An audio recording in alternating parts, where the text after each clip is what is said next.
जय Hind friends, welcome back to my YouTube channel beam nursing tutorial. Discuss करने वाले हैं आज rheumatic fever. Rheumatic fever is called also known as called by rheumatic heart diseases.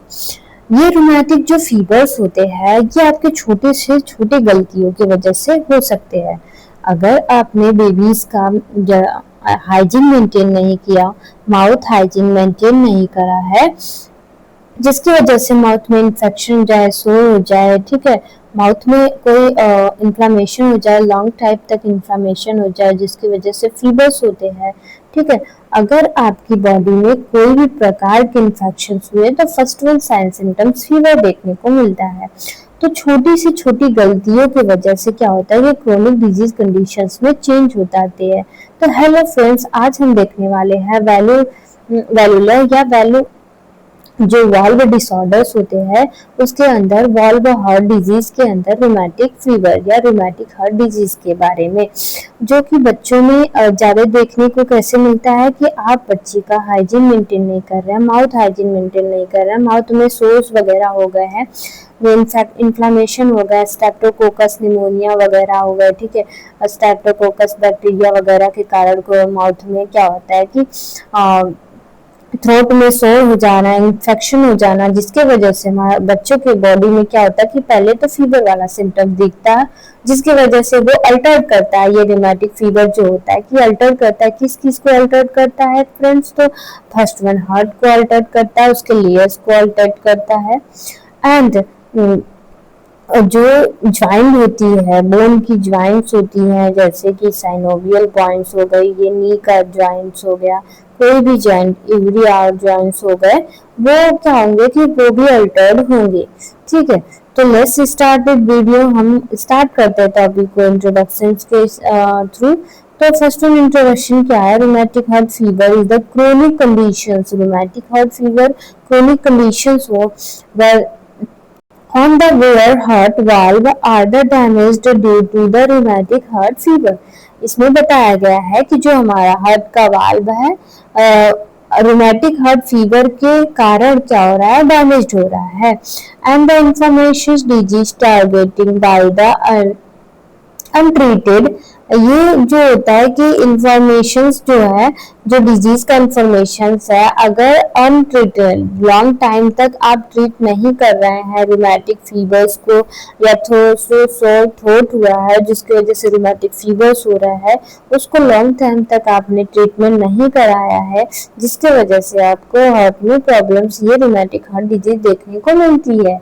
Untreated the poorly treatment and Streptococcus throat infection, जैसा कि हमने बताया कि जो थ्रोट में जो इन्फेक्शन हो रहा है, आपने ट्रीट नहीं किया लॉन्ग टाइम तक, वो ऐसे ही पड़ा रहा है, तो क्या करेगा कि हार्ट को एंड ज्वाइंट्स को एंड अदर्स ऑर्गन्स को वो अल्टर्ड कर सकता है। अल्टर्ड मीन्स होता है कि अफेक्ट कर सकता है, उसको टारगेट करके, ट्रिगर करके उसको डैमेज कर सकता है। ओके, ये मेन इसका यही कॉन्सेप्ट रहा।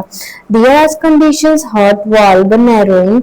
इस कंडीशंस में जो हार्ट होता है, हार्ट के जो वाल्व्स होते हैं, हमने पहले भी बताया है, हार्ट के 4 वाल्व्स होते हैं, जैसे कि बायोकास्पिड, टायोकास्पिड्स हो गए, आयोटिक वाल्व हो गया, पल्मोनरी आर्टरी हो गई, ठीक है। तो पल्मोनरी ट्रंक भी बोल सकते हैं, पल्मोनरी आर्टरी 4 वाल्व्स होते हैं हमारे हार्ट में, जैसे कि ये रहा हमारा हार्ट, एंड ठीक है, ये हर्ट्स हो गया, ये हमारा ट्राइकास्पिड हो गया, ये बाइकास्पिड हो गया, यहाँ पल्मोनरी वॉल्व हो गया, यहाँ पे आयोटिक वॉल्व हो गए, ठीक है। इस वॉल्व्स में क्या होगा कि नैरो हो जाना है, इस जो रूमेटिक फीवर्स है उस कंडीशंस में ये नैरो हो जाने हैं। नैरो मीन्स मतलब पतले हो जाने हैं। हमने जो इसका डिस्टेंस होगा, वाल्व का जो ओपनिंग होगा बहुत क्लोज हो जा रहा है, पतला हो जा रहा है, या बोल सकते हैं कि ये सिकुड़ जा रहा है, ठीक है, कंस्ट्रिक्ट हो जा रहा है, जिसकी वजह से प्रॉब्लम्स, इसमें ये प्रॉब्लम्स देखने को मिलेंगे, जिसको स्टेनोसिस बोलते हैं। और दूसरा वन इसमें कौन सा प्रॉब्लम देखने को मिलता है? तो लीकिंग इट मीन्स नो, क्या होता है कि रेगुलर मीन्स होता है कि वाल्व में लीकेज होना। अगर वाल्व ओपनिंग्स बंद हो गई है, ठीक है, बंद हो रही है, कॉन्स्ट्रिक्शंस होता है तो ये बंद होता है ब्लड। क्या होता है कि ये जो वॉल्व होती है, वॉल्व की दीवार होती है, वो बंद हो जा रही है, कहीं से प्रॉब्लम हो गई, ये लीकेज करना स्टार्ट कर दिया, या बोल सकते हैं ये वॉल्व हो गई, यहाँ से लीकेज स्टार्ट कर दिया, और फ्लो उसका जो हो रहा है, ब्लड फ्लो जो हो रहा है हार्ट में उल्टा जाने लगा, या बोल सकते हैं कि लीकेज करके वापस उसी जगह जाने लगा, ठीक है, लीकेज करके अदर जगह जाने लगा, लर्जिटेशंस होने लगा, लीकेज करना होता है। तो क्या होगा कि ये दो कंडीशंस इसमें मोस्टली रोमैटिक हार्ट डिजीज में देखने को मिलते हैं। नेक्स्ट वन चलते हैं कि रोमैटिक हार्ट डिजीजेस में अब हमने बताया जैसे वाल्व्स होते हैं, जैसे ये ट्राइकास्पिड वाल्व्स हो गए, फिर से देख लीजिए, ये ट्राइकास्पिड वाल्व हो गए, ये मिट्रल वाल्व जिसको बाइकास्पिड वाल्व भी बोलते हैं, और यहीं पे प्रेजेंट है ये पल्मोनरी आर्टरी, ठीक है, जहाँ से पल्मोनरी आर्टरी यहाँ पे प्रेजेंट होती है, जहाँ से क्या होता है कि जो ब्लड होता है वो लंग्स में जाता है, एंड पल्मोनरी वेन के थ्रू क्या होता है कि लंग्स से वापस आता है लेफ्ट आर्ट्रियम में, एंड लेफ्ट आर्ट्रियम में बाइकास्पिड वाल्व के थ्रू क्या होता है कि लेफ्ट वेंट्रिकल से जाके आयोटिक वाल्व में चला जाता है, पूरे होल बॉडी में सर्कुलेट करता है। जैसे कि हमने बताया उस थ्योरीज में बताया कि इसमें 2 कंडीशंस देखने को मिलती है, जो ओपनिंग होगा वो कंस्ट्रिक्ट हो जाएगा या स्टेनोसिस हो जाएगा, पतला हो जाएगा, नैरो हो जाएगा, जिसके वजह से जो पेशेंट होगा उसका जो ब्लड प्रेशर होगा वो हाई हो जाएगा, और उसकी जो भी फिजिकल कंडीशंस है, बोल सकते हैं ऑर्गन का जो फंक्शंस है वो डैमेज करना स्टार्ट हो जाएगा। इस कंडीशंस में क्या होता है कि हार्ट अटैक भी हो सकते हैं और हार्ट फेल्योर भी हो सकता है। अनसफिशिएंट अमाउंट में जब ब्लड मिलेगा तो क्या करेगा, हार्ट जो होता है कि वो पंपिंग करेगा, उतने ही अमाउंट में करेगा, लेकिन उसको हार्ट नहीं मिल रहा है, ठीक है, तो प्रॉब्लम्स क्रिएट होंगी। एंड नेक्स्ट वन हमने बताया था, नेक्स्ट वन क्या हो रहा था, लीकेज हो रहा था, वाल्व बंद हो गया, लेकिन किसी कारण, या बोल सकते हैं कि जो एबी नोड्स वगैरह होती है वो क्या कराती है, ये सब इलेक्ट्रिक इम्पल्सेस देती है कॉन्ट्रैक्शन रिलैक्सेशन कराने में, और ये वाल्व का जो दीवार है वो बंद और ओपनिंग कराने में, ठीक है। उसमें कोई प्रॉब्लम्स हो गया, जैसे मायोकार्डियक जो लेयर्स होती है उसमें क्या होता है कि इलेक्ट्रिक इम्पल्सेस होते हैं वो डैमेज होंगे, तो मायोकार्डियल में इन्फेक्शंस वगैरह के थ्रू, जैसे कि बोल सकते हैं कि आपको बॉडी में इन्फेक्शंस है, या बोल सकते हैं रोमैटिक फीवर्स है, तो जिसकी वजह से मायोकार्डियल इन्फेक्शन हमने बताया कि अल्टर कर रहा है, हमारे हार्ट को भी अल्टर कर रहा है, जिसकी वजह से रोमैटिक हार्ट डिजीज कॉज कर रहा है। रोमैटिक हार्ट डिजीज में क्या होगा कि जो हमारा लेयर्स होगा एंड जो वॉल्व्स होंगे वो इन्फेक्टेड होंगे, जिसकी वजह से उनका नॉर्मल जो फंक्शंस होगा वो अल्टर्ड हो रहा है, जिसकी वजह से ये लीकेज वगैरह कर रहे हैं। मोटा मोटा समझ जाए तो ये बोला गया इसमें कि अगर ये प्रॉपरली तरीके से बंद नहीं हुआ इन्फेक्शन के थ्रू, किसी कारण के थ्रू, जिसकी वजह से लीकेज हो रहा है, उसी को कहेंगे रिजर्जिटेशंस, ओके, रेगुलरिटेशंस बोलेंगे। इसकी स्पेलिंग होती है REGURGITATION, रिजर्जिटेशंस, ओके। नेक्स्ट हम देखते हैं हम कॉजेज के बारे में। रोमैटिक हार्ट डिजीज कॉज का क्या क्या हो सकता है, माउथ में जो थ्रोट होता है उसमें सोर हो जाना, बोल सकते हैं कि इन्फेक्शंस हो जाना किसी कारण, ठीक है।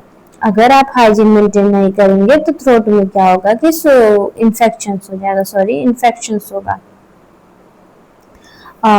इन्फेक्शंस हो गया बेबीज वगैरह में ज्यादा चांसेस तो होते हैं मिल गए, क्योंकि वो सब क्या होता है कि कहीं से भी सामान क्या होता है कि उठा के डायरेक्ट मुंह में डाल लेते हैं, ठीक है, उनकी आदत होती है, ठीक है, तो उनकी वजह से आप हाइजीन मेंटेन नहीं करेंगे, उनकी देखभाल नहीं करेंगे, अगर लॉन्ग टाइम तक आपने इन्फेक्शन हो गया थ्रोट का तो क्या होगा कि लॉन्ग टाइम तक आपने ट्रीटमेंट नहीं किया है तो प्रॉब्लम ये देखने को मिलेगी। रोमैटिक फीवर जो होता है कि वो अल्टर करेगा हार्ट को, तो रोमैटिक हार्ट डिजीजेस कॉज करेंगे, ठीक है। सेकंड वन होता है कि ऑटो इम्यून रिस्पॉन्स की वजह से। ऑटो इम्यून रिस्पॉन्स में क्या होगा कि खुद की जो सेल्स होती है ठीक है।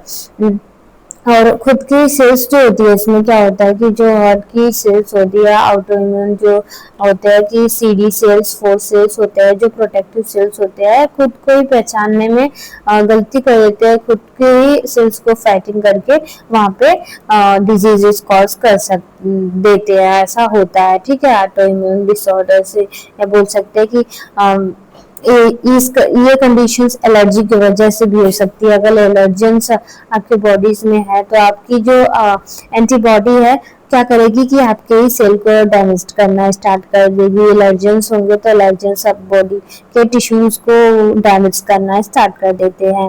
इनकम्प्लीटेड ट्रीटमेंट, अगर आपने तो किसी भी ऐसे इन्फेक्शंस वगैरह हुए हैं, अगर कोई भी हार्ट वगैरह डिजीजेस अगर है तो ठीक है, तो ट्रीटमेंट नहीं करा रहे हैं तो उससे भी प्रॉब्लम्स ये हो सकती हैं। नेक्स्ट वन होता है कि हार्ट वॉल्यूम डैमेज। क्या होगा कि इनकम्प्लीटेड ट्रीटमेंट में अगर नहीं कराया तो उसमें क्या होगा कि हार्ट फेल्योर के भी चांसेस रहेंगे। ठीक है, और हार्ट का जो वॉल्व्स होंगे, जो चारों वॉल्व्स है, वो डैमेज होने के चांसेस देखने को मिलेंगे। खास करके जो होता है कि न्यूट्रल वॉल्व है ना, आयोटिक वॉल्व को ज्यादा डैमेज होने के चांसेस मिलते हैं। ओके, दैट और कंडीशंस आएंगे। इसमें कंडीशंस में क्या होता है कि हार्ट फेल्योर होने के भी चांसेस मिलेंगे। ओके, नेक्स्ट देखते हैं हम कॉजेस के बारे में हमने पढ़ लिया। नेक्स्ट देखते हैं पैथोफिजियोलॉजी। पैथोफिजियोलॉजी हमारा मेन ये रहेगा कि स्ट्रेप्टोकोकस, अगर अपने माउथ में, थ्रोट में किसी बच्चे में क्या हुआ कि इन्फेक्शंस हो गया, जिसके कारण क्या होगा कि वो इन्फेक्शन जो होगा जब माउथ में होगा, ठीक है, हमारी एंटीबॉडी एंड एंटीजन दोनों फाइटिंग करेंगे। अगर ये फाइटिंग करेंगे तो ये अपने जो सेल्स होंगे, वहां पे जो सेल्स होंगे, ठीक है, उसको क्या करेंगे, डैमेज करेंगे। सेल को डैमेज कर लिया, ओके, फिर क्या होगा कि ये रिएक्शन कर देंगे। ठीक है, सेल को डैमेज करेंगे तो क्या करेंगे, यहाँ पे डैमेज होगी, नेक्रोसिस होगी, प्रॉब्लम्स क्रिएट होंगी, तो जो नॉर्मल सेल्स हैं उनको भी प्रॉब्लम्स क्रिएट होंगी, तो वहाँ पे रिएक्शन शो आउट करेंगे। वहाँ पे अगर इन्फ्लामेशन, इन्फेक्शन हो गया है तो फीवर कॉज साइन सिम्टम्स देखने को मिलेगा। ठीक है, नेक्स्ट वन होता है कि इसमें जब वो शो कर देंगे रिएक्शंस, जो स्ट्रेप्टोकोकस होंगे, ये जो इनकी जो मतलब प्रजाति होंगी, ठीक है, प्रोटीन्स वगैरह जो होंगी, वो क्या होंगी कि मल्टीप्लिकेशंस मीन ये जीत जाएंगी, तो उनकी प्रोटीन क्या होंगी कि मल्टीप्लिकेशन स्टार्ट कर देंगी, अपना जनसंख्या बढ़ाना स्टार्ट कर देंगी। वहाँ पे जैसे एंटीबॉडी रहते हैं तो ये एंटीजन बन के वहाँ पे रहना स्टार्ट कर देंगी बॉडी में, जिसकी वजह से क्या होगा कि हाइपरटेंसिव रिएक्शंस होते हैं, ठीक है, अपने बॉडी को ही किल करना, ये रहने लगेंगी तो बॉडी को क्या करेंगी, किल करना स्टार्ट कर देंगी, नॉर्मल सेल्स को किल करना या डैमेज करना स्टार्ट कर देंगे, जिसकी वजह से इन्फ्लामेशन होगा। इन्फ्लामेशन की कंडीशन में पस वगैरह का फॉर्मेशन होगा और टिश्यूज वगैरह डैमेज होंगे। इसमें इन्फ्लामेशन में जो होता है कि कहाँ कहाँ इन्फ्लामेशन हो सकता है, अगर तो हार्ट में प्रॉब्लम्स होंगी, ज्वाइंट में प्रॉब्लम्स होंगी, ब्रेन में प्रॉब्लम्स होंगी, तीन में ये प्रॉब्लम्स क्रिएट कर रही है इन्फ्लामेशन। फिर नेक्स्ट वन क्या होगा कि जब ये इन्फ्लामेशन हार्ट को रोमैटिक फीवर है, ठीक है, तो हार्ट को जब अल्टर्ड करेगा तो हार्ट के तीनों लेयर को अल्टर करेगा। तीनों लेयर क्या होती है, तो फर्स्ट वन होता है पेरिकार्डियम, मायोकार्डियम, एंडोकार्डियम, ठीक है, तीनों लेयर को अल्टर्ड करेगा। तो तीनों लेयर को अल्टर्ड करने के बाद मोस्टली ये क्या करता है कि एंडोकार्डियल लेयर को अल्टर्ड करता है। एंडोकार्डियल लेयर को अल्टर्ड करने के बाद क्या होगा कि वहाँ का जो एंडोकार्डियल लेयर जो होता है कि इलेक्ट्रिक इम्पल्सेस को, मतलब उसी में क्या होता है कि उसका पावर होता है, उसी मसल्स में प्रेजेंट होते हैं, उसी लेयर्स में इलेक्ट्रिक इम्पल्सेस आते हैं, तो वो क्या होंगे कि इरेगुलर हो जाएंगे या स्टॉप हो जाएंगे, स्टॉप नहीं होंगे या इरेगुलर हो जाएंगे, डिसबैलेंस्ड हो जाएंगे। ठीक है, तो फिर उसके बाद जो वॉल्व होगा, रिजल्टेशन होगा, लीकेज वगैरह देखने को, स्टेनोसिस, नैरोइंग देखने को मिलेगी। जो वॉल्व होंगे ठीक से काम नहीं करेंगे, ठीक है, तो ठीक से काम नहीं करेंगे। इम्पल्सेस का क्या काम है, आप एनाटॉमी एंड फिजियोलॉजी में अच्छे से पढ़े होंगे, ठीक है, वहाँ पे जाके आप देख सकते हैं, मैंने वीडियो अपलोड कर दी है। फिर क्या होगा कि हार्ट फेलियर देखने को मिलेगा, अनसफिशिएंट अमाउंट में जो होता है कि हार्ट पंप करेगा, ठीक है, जब स्टेनोसिस हो जाएगा या ब्लड ठीक से क्या होगा, पंपिंग नहीं करेगा तो हमारी बॉडी में क्या होगा कि ब्लड का जो मात्रा है, जो ब्लड का वॉल्यूम है, बीपी है, वो क्या होता है कि वो इम्बैलेंस्ड हो जाएगा और अनसफिशिएंट अमाउंट में कैपिलरीज से लेके आर्टरी से लेके वेन तक क्या होगा कि ब्लड नहीं मिलेगा, जिसकी वजह से कैपिलरीज में, टिश्यूज में अनबन हो जाएंगी, ठीक है, डैमेज होना स्टार्ट कर देंगी और बहुत सारे प्रॉब्लम्स क्रिएट होंगे और साइन सिम्टम्स होना एकदम अच्छे से स्टार्ट हो जाएंगे। ओके, तो ये हमारा पैथोफिजियोलॉजी है।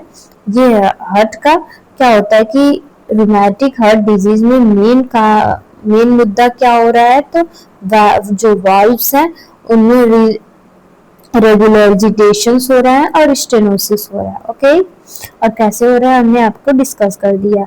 अब नेक्स्ट देख लेते हैं हम।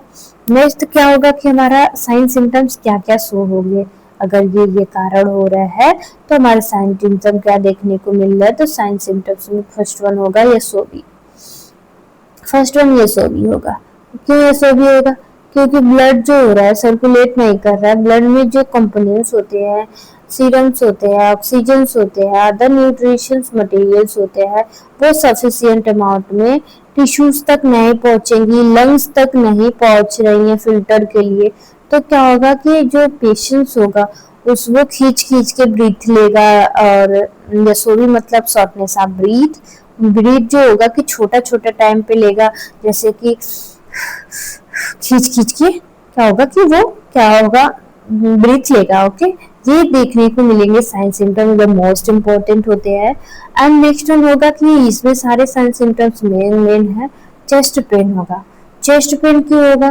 क्योंकि वो तेजी से सांस ले रहा है और ब्लड का सर्कुलेशन पूरे होल बॉडी में नहीं है, ठीक है, जो सिस्टम है वो डिसबैलेंस्ड हो रहा है। क्योंकि मेन हमारा क्या रहता है कि हमारी बॉडी के लिए, हमारे जी लिविंग टाइम के लिए ऑक्सीजन मैटर करता है, ऑक्सीजन टाइम पे नहीं पहुंचेंगी तो चेस्ट पेन होगा, ठीक है, वहां पे प्रॉब्लम्स होगी। जो ब्लड पंप कर रहा है हार्ट, तो हार्ट पंप करने में प्रॉब्लम होगी तो उसमें भी पेन होगा, जिसकी वजह से चेस्ट पेन हो सकता है।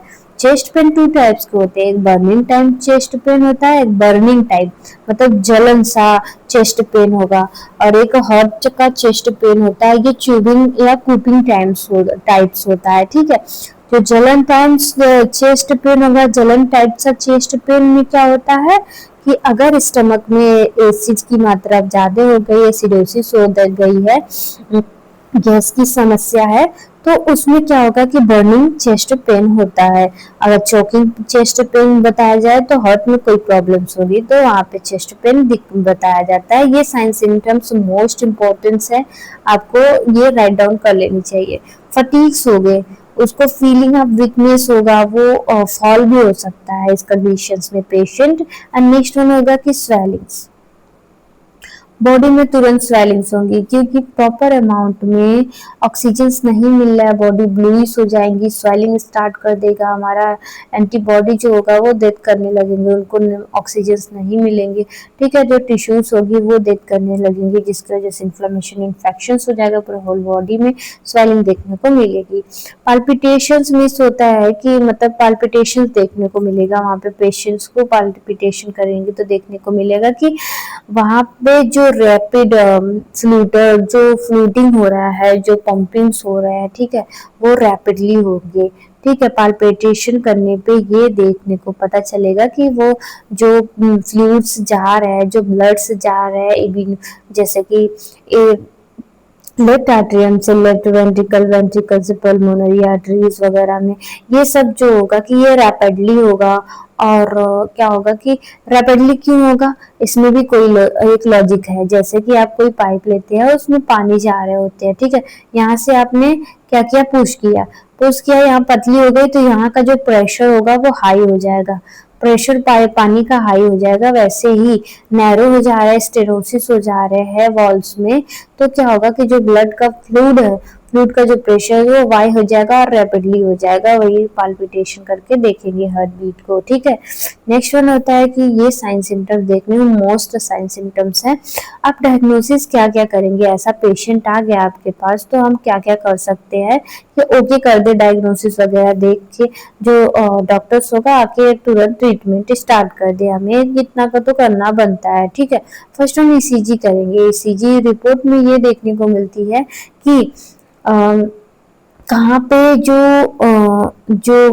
मतलब ब्लॉक्स आ रहा है, किस एरियाज में आ रहा है, A B sorry left atrium में आ रहा है, पल्मोनरी ट्रंक में आ रहा है, राइट आर्टरियम में आ रहा है, कहाँ पे आ रहा है, किस वॉल्स में आ रहा है, वो ईसीजी की मदद से क्या होता है कि पता चलता है। आपको हमने नेक्स्ट वीडियो में बताने हैं सारे चेकअप के बारे में डिटेलली हम बता देंगे। ठीक है, ईसीजी में क्या देखा जाता है कि ब्लड का जो रिदम होता है, जैसे कि एक हार्ट हो गया, ठीक है, वो कितने मतलब टाइम्स में यहाँ पे पहुंच रही, जो रिदम्स है वो सुना जाता है। जैसे लब डब का साउंड होता है, जब कॉन्स्ट्रिक्शन होगा तो लब बजेगा, जो रिलैक्सेशन होगा तो डब बजेगा। ठीक है, ये साउंड्स जो होगा, ये रिदम जो होंगे सुनने के लिए ये ईसीजी करते हैं, ताकि देख सके कि जो ब्लड का किस एरियाज में ब्लॉकेज है या किस एरियाज में स्टेनोसिस है, किस एरियाज में प्रॉब्लम्स हैं। ठीक है, नेक्स्ट वन देखेंगे कि अल्ट्रासाउंड करेंगे। कहाँ देखेंगे अल्ट्रासाउंड में, ये देखेंगे कि कौन सा पार्ट जो होता है कि हमारा हार्ट का वॉल्व्स वाला पार्ट या लेयर्स वाले पार्ट्स, कौन से पार्ट्स डैमेज्ड हैं वो अल्ट्रासाउंड में ये चेक करेंगे। नेक्स्ट वन होता है कि ब्लड टेस्ट। ब्लड टेस्ट इसलिए करेंगे कि इन्फेक्शन, कौन सी इन्फेक्शन है और क्यों है, किस जगह है। ठीक है, और ब्लड में इन्फेक्शन है, थ्रोट में इन्फेक्शन है तो कहाँ तक स्प्रेड हुआ है, पूरे होल बॉडी में प्रॉब्लम्स है, क्या क्या है पूरा डिटेक्ट कर लेता है ब्लड से बहुत सारे चेकअप्स होते हैं। ठीक है, तो उसमें ये डिटर्मिनेशंस हो जाते हैं, आपको कितने पुराने डिजीजेस कंडीशंस हैं ये सब सारे डिटेक्शंस हो जाते हैं। नेक्स्ट वन होता है कि चेस्ट एक्सरे। चेस्ट एक्सरे इसका लिए करेंगे इसमें कि जैसे हम ये आइडेंटिफिकेशन कर सकते हैं कि हार्ट जो होता है कि वो फेल्योर तो नहीं हुआ है या लीकेज वगैरह नहीं हुआ है, एक्सरे में पता चल जाएगा। ठीक है, ये है हमारा डायग्नोसिस। एंड ट्रीटमेंट में 5 टाइप्स ऑफ ट्रीटमेंट होता है, मोस्टली 5 टाइप ऑफ ड्रग, जो हाइपरटेंशन के लिए, ये वॉल्वुलर डिसऑर्डर्स के लिए most important first one drug होता है कि एंटीबायोटिक। एंटीबायोटिक में आपने किसको किल करने हैं, तो जो स्ट्रेप्टोकोकस है, इन्फेक्शंस की वजह से प्रॉब्लम्स हो रहा है तो हम एंटीबायोटिक देके पेशेंट को क्या करेंगे कि उसको इन्फेक्शंस को ट्रीट कर सकते हैं। एंटीबायोटिक में पेनिसिलिन दे सकते हैं, पेनिसिलिन दे सकते हैं। ओके, और नेक्स्ट वन होता है कि हमारा anti inflammatory drug. Anti inflammatory drug में रुक जाइए, एंटी इन्फ्लामेटरी ड्रग में क्या होता है कि अगर लेयर्स में इन्फ्लामेशंस है, थ्रोट में वगैरह में इन्फ्लामेशंस है, अगर जॉइंट्स में प्रॉब्लम्स क्रिएट हो रही है, उसमें इन्फ्लामेशंस हो जा रही हैं, इन्फ्लामेशन को कम करने के लिए स्टेरॉइड वगैरह दिया जाता है। स्टेरॉइड में जैसे नेप्रोजेन हो गया, ये सब मेडिकेशंस दी जाती है इन्फ्लामेशन को ट्रीट करने के लिए। जल्दी से इन्फ्लामेशन ट्रीट होगा तो फंक्शन से रिकवर हो सकते हैं। ठीक है, अब नेक्स्ट वन मेडिकेशंस क्या देंगे, तो हम एसिटिल कोलिनर्जिक इनहिबिटर देंगे। ये एसिटिल कोलिनर्जिक एंजाइम्स होता है जो कि हमारे किडनी वगैरह, लिवर वगैरह से ये एक प्रोसेस है, वहाँ से क्या होता है कि प्रोड्यूस होता है। ठीक है, ये क्या करते हैं कि ये रेगुलेट करते हैं हार्ट बीट को, हमारे फिजिकल फंक्शंस को, जैसे कि ऑर्गेनिक फिजिकल फंक्शंस को रेगुलेट करते हैं। तो ये क्या करता है कि इनहिबिटर इसलिए देंगे जो कि ब्लड प्रेशर उनका थमा रहे और वो जो हार्ट का बीट मतलब बैलेंस हो रहा है, रिदम जो होता है वो बैलेंस रहे, इसलिए एसिटिल कोलिनर्जिक इनहिबिटर देते हैं। नेक्स्ट वन है बीटा ब्लॉकर। बीटा ब्लॉकर भी इसीलिए देते हैं ब्लड प्रेशर जो होता है उसको नॉर्मल हो जाए। और आगे हमने इसके डिटेल में पढ़ाने हैं फार्मेसी में। ठीक है, फिर एंटीकोगुलेंटिक ड्रग देंगे। Fourth one anticoagulative drug. Anticoagulative drug जैसे क्लॉटिंग वगैरह के थ्रू हमारे नोट्स वगैरह में स्टेपनिस हो गया है, ये क्लॉटिंग वगैरह के थ्रू रुकावट्स आ गए, ब्लॉकेज आ गई हैं।